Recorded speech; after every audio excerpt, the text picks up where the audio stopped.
এই নাও চাইছো একটা, আনছি তিনটা। তোমার তিনটা আনতে বলছি, যতটুকু বলছি অতটুকু করবে সবসময়। সবসময় বেশি বেশি করে। এখন আবার কে ফোন দিছে? এই থালটা একটু ধরো তো 5 সেকেন্ড। হ্যালো নাবিলা, হ্যাঁ বল। আচ্ছা, আরে না না এমনি, আমি একটু ব্যস্ত তো। তুমি এটা ফেলে দিলে কেন? তুমি তো বলছো 5 সেকেন্ড ধরতে, 5 সেকেন্ড ধরছি, বেশি তো ধরি না।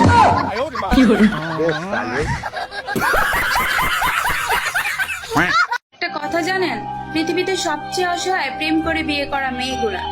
এগুলা ভাগ্যক্রমে যদি স্বামীর বাড়িতে সুখে থাকে তো আলহামদুলিল্লাহ, আর যদি কষ্টে থাকে তাহলে এরা না পারে সেই সংসার ছেড়ে আসতে, না পারে বাপের বাড়িতে আবার ব্যাক আসতে। কারণ কোন মুখে ব্যাক আসবে? বাপের বাড়ির কথা অমান্য করেই তো সেই মানুষটার হাত ধরে গিয়েছিল, সেই মানুষটা তাকে সুখে রাখবে ভেবে। এখন বাপের বাড়ির মানুষ দিনে দিনে কথা শোনাবে, জেনে শুনে আগুনে ঝাঁপ দিছিস, আমাদের কি করার আছে?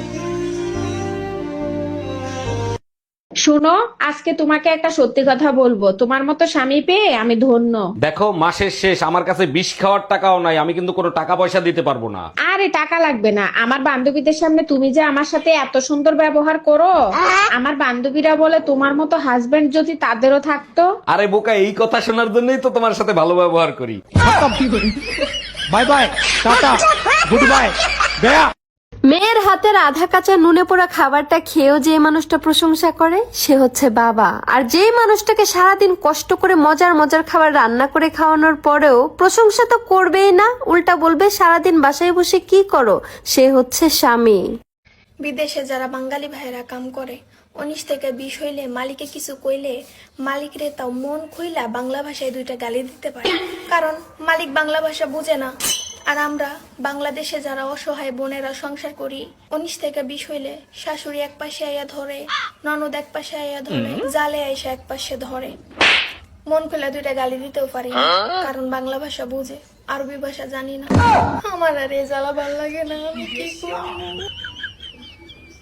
পুরুষ মানুষের জীবন অনেকটা খেজুর গাছের মতন, উপরটা কাটা দিয়ে ভর্তি কিন্তু ভিতরে মিষ্টি রস। পুরুষ মানুষ নিজের জীবনের বেশিরভাগ সময়টা তার পরিবারের জন্য উৎসর্গ করে দেয়, তারা পরিবারের মুখে এক টুকরো হাসি দেখার জন্য যে কোনো কাজ করতে রাজি। আপনি বারবার নিষেধ করার পরেও যদি আপনার শখের পুরুষ আপনার অপছন্দের কাজটাই করে, তাহলে এটা বুঝে নেবেন যে সে আপনার শখের পুরুষ হলেও আপনি কিন্তু তার শখের নারী হতে পারেননি। কারণ যেই পুরুষ আপনাকে মন থেকে ভালোবাসবে সে আপনার ভালো লাগা মন্দ লাগা এই সব কিছুর গুরুত্ব দিবে।